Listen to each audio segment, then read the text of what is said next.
이명박 정부 최고 실세로 군림했던 신익의 좌장 이재호.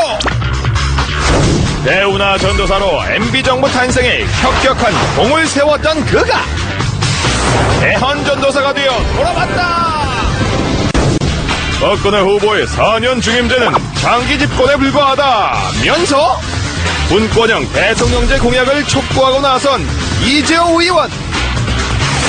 연일 박근혜 후보에게 각을 세우며 선대위 참여 요청을 거부하고 있는 그의 진짜 속마음은 무엇일까? 대선까지 이제 남은 시간은 35일. 킹메이커 이재호는 과연 박근혜와 한 지붕 한 가족이 될 수 있을 것인가? 새로운 정치 세력을 꿈꾸는 왕의 남자 이재호 의원을 지금 바로 만나보자.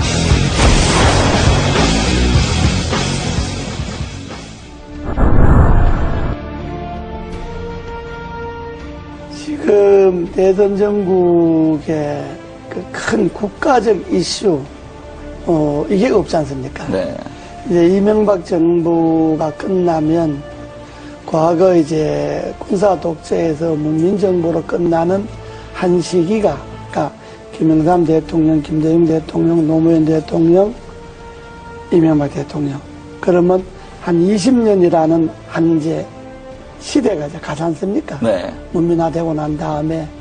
그러면 여기에서부터 새로운 시대를 준비해야 되거든요. 네. 대선 후보들이 중요한 거는 한 시대를 마감하고 다음 시대로 넘어가는 국가적 큰 그림을 어떻게 그릴 것이냐. 네. 그것이 국가와 국민들에게 어떤 영향을 미칠 것이냐.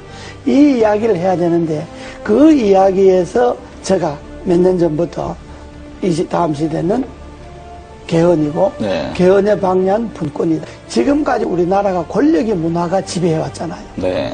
그러니까 큰 권력이든 작은 권력이든 나라의 구석구석에 권력의 힘이 다 이게 미쳐서 그 권력의 힘에 뭔가 좀 가까운 사람만이 뭐 돈을 벌거나 자리를 차지하거나 뭐 이런 소위 나라 풍조가 되었잖아요. 네. 그 이제는 이러한 권력의 문화를 내려놓고 정말로 사람의 문화, 인간적인 문화가 나라 전반에 한번 골고루 퍼져야 된다. 그렇게 하려면 제일 중요한 게 우리나라에서 권력을 제일 많이 갖고 있는 사람이 대통령이잖아요. 네. 그러면 대통령부터 권력을 내려놓는 분권을 하는. 네. 그래서 대통령과 국회가 즉 행정부와 입법부가 분권을 하고 중앙정부가 지방정부가 분권을 하고 또 행정, 입법, 사법 이 3권에 있어서도 다시 한번 시대에 맞게끔 분권을 하는 그런 분권형 개헌이 이 시대의 정치개혁의 핵심이다. 분권을 하다 보면 4년 갖고는 정책이 연관성이 없어질 수 있으니까 한번 중임하는 게 좋다는 거고 분권을 하지 않고 4년 중임하자고 하는 거는 임기 연장에 불과한 거죠. 네. 정권 연장하거나 잘못하면 장기 집권하겠다는 것밖에 안 되니까 네. 그건 지난날에 우리 역사가 말하잖아요. 때문에 그냥 이 권력 이대로 4년 중임제 하자고 하는 거는 매우 위험한 발상이다.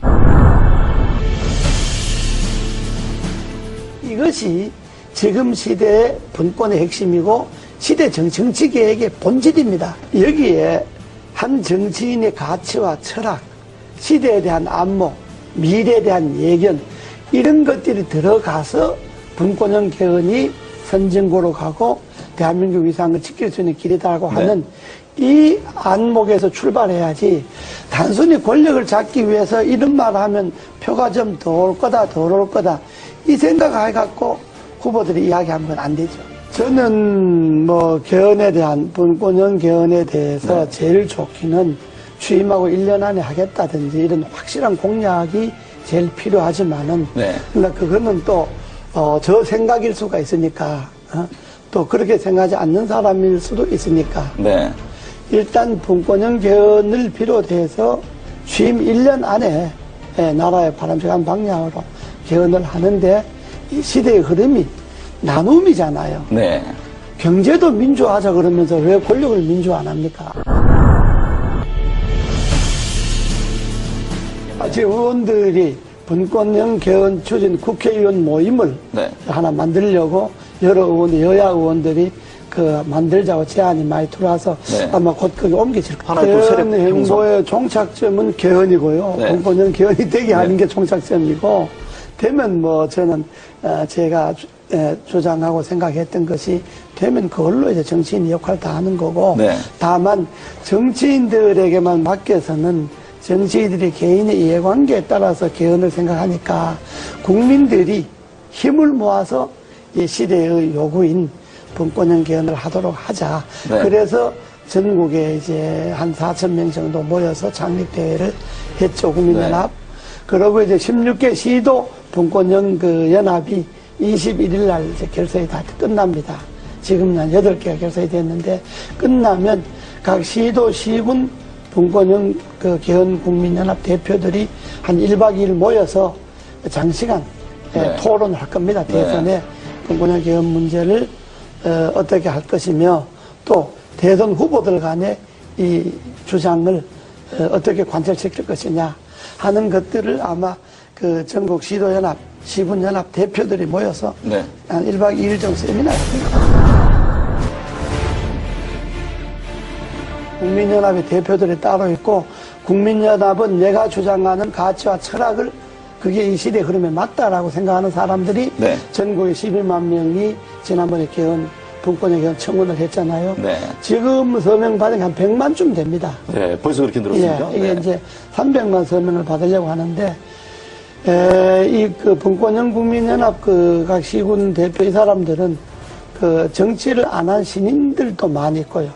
정치권에 있었던 사람들도 있고. 네. 그러니까 정말로, 이 분권이 맞다. 시대 흐름의 분권이 맞다라고 생각하는 일반 국민들이 참여를 해서 11만 명 쉽게 네. 발견해 서명해서 개헌 국회 청원 나오고. 그렇다면, 그 일반적인 그런 제야단체, 연합, 이런 정치단체가 아니고, 네. 하나의 가치를 두고 뭉친 그러니까요. 그런 시민들, 국민들 그러니까 정파를 모임이기 떠나서 때문에 가치 제안으로 하겠다는 그렇습니다. 말입니까? 모임이기 때문에 그거는 지금 발기인으로 개헌 청원한 것만 해도 11만 명이고, 지금 거기에 가두 서명을 한 사람만 해도 100만 명이 100만 명. 넘으니까 아마 국민연합의 결정이 어느 정도 효과가 있을는지는 아직 모르겠습니다만은, 그러나 대선 전국에 간과해서는 안 될 거예요. 서명한 회원들 100만 명 중에 앞으로 300만 명 서명을 받을 계획인데, 다 안 된다 하더라도 서명한 사람 중 3분의 1만 어느 한 곳으로 표가 간다면 대단하죠. 그건. 영향을 미칠 수가 있죠. 네. 예. 아직까지 이제 그 가치에 제일 중요한 게 분권형 개헌이잖아요. 네. 그러니까 분권형 개헌 전에 분권이라는 데한 인식. 그렇죠. 지금의 시대는 나눔의 시대다. 나누고 남을 배려하고 양보하고 이런 시대인데, 지금 권력을 잡겠다는 건 그것하고 역행하잖아요. 나눈 것도 독점하고 남을 배려하고 존중하는 것도 자기들에게 필요한 것만 배려가 존중이고, 쉽게 말하면 당 안에서는 대통합도 안 되고 당 안에서는 민주화도 안 되는데, 당 밖에 가서 대통합하고 민주화한다고 하면 그 진정성을 국민들이 어떻게 이해하겠느냐. 이런 점에 볼 때 가치관이, 철학이 같지 않구나. 선거를 앞둔 사람들이니까 여당 후보든 야당 후보든 후보 개인들에 대해서야 이렇고 저렇고 비판할 생각이 전혀 없습니다. 그러나 한 나라의 후보라고 하는 것은 여당 후보든 야당 후보든 지금 정책 발표 하잖아요. 한마디로 그 후보들의 정책 발표주에 공허하게 진정성이 없는 게 검찰 개혁 같은 게 있잖아요. 네. 검찰 개혁, 우리 헌법에 보면, 헌법 12조인가에 보면요, 영장 청구를 검사만이 하게 되어 있습니다. 그렇죠. 이게 검찰이 기소 독점으로 기소 독점, 이어지잖아요. 네. 이게 전 세계 우리나라밖에 없습니다. 그럼 이 헌법 조항을 그대로 두고 어떻게 검찰 개혁이 가능합니까? 영장은 수사를 할 수 있는 기관이 청구하도록 하고 발부는 법원에서 하도록 한다는 이 조항이 개헌되지 않고 그 개헌을 그대로 놔두고 어떻게 검찰 개혁을 할 수가 있겠습니까? 지방분권이 문제잖아요. 네. 지방분권도 지금 헌법에는 뭐가 되어 있느냐 그러면 지방자치단체는 선임하게 돼 있어요, 헌법에. 그 선출해서 임명한다는 이야기거든요. 선임하게 돼 있으니까 지방분권이 안 되는 거예요. 네. 그러니까 헌법을 그대로 이 권력 중심의 제왕적 권력의 헌법을 그대로 두고 뭘 쇄신하겠다, 개혁하겠다 하니까 제가 볼 때는 그게 다, 이게 잘못된 거다. 그래서 제가 언제 표현을 좀 과했습니다만은 알면 없고 축제에만 늘어났다는 그렇죠. 이야기가 정치개혁의 핵심인 개헌에 손을 안 대고 권력 분점에 손을 안 대고 그 헌법을 그대로 두고 거기에 가지만 책임 총리제나 정부 통령제도 그렇습니다. 현재 헌법을 그대로 두고 대통령이 총리를 임명하고 해임할 수 있는 권한을 갖고 있는데 어떻게 총리인데 권한이 갈 수가 있겠습니까? 한계가 있는 거죠. 저는 이번에 그 검찰개혁에 있어서 핵심은 헌법에 소위 검사만이 영장을 기소 청구할 수 독점. 있다든지 네. 소위 기소 독점이 이거 없어져야 된다고 보는 그것이 핵심이다. 예, 헌법 안에서 검찰의 그 독점 권한이 없어지지 않는 한은 그건 뭐 어떤 계획도 될 수가 없고 말씀을 지금 들어보니까 예. 경찰과 뭐 검사 수사를 두고 경찰 다투잖아요. 네. 저는 검찰이 자기 식구가 부패와 부정이 있어서 수사를 경찰이 먼저 하겠다 그러면 경찰이 하는 걸 보고 경찰이 수사를 잘 못했다든지 기소를 하려고 경찰에서 넘어온 것을 조사해 보니까 부정한 게 많다든지 이럴 때 검찰이 나서서 조사한다는 옳은데 경찰이 조사한다는 건데 그걸 마치 뺏어가듯이 뺏어가서 검찰이 자기 식구 조사하겠다 그러면 국민들이 그다 자기 지금까지 관행으로 봐서 검찰이 검사 조사한다는 것에 대해서 진정성을 믿겠습니까?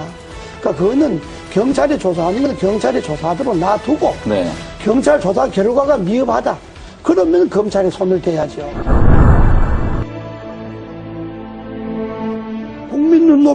국민이 눈높이에 자기를 맞춰서 정치를 해야 되는데 되게 정치한 사람들 자기 눈높이에 국민을 보고 그렇다면 국민이 동의가 있으면 헌법도 무슨 뭐 국민의 동의가 있어서 개헌한다. 아니 당연히 국민이 뭐 안을 내야 동의를 하든지 반대하든지 하죠. 네. 국민들이 무슨 분권을 하라든지 뭘 하든지 안을 국민들이 냅니까?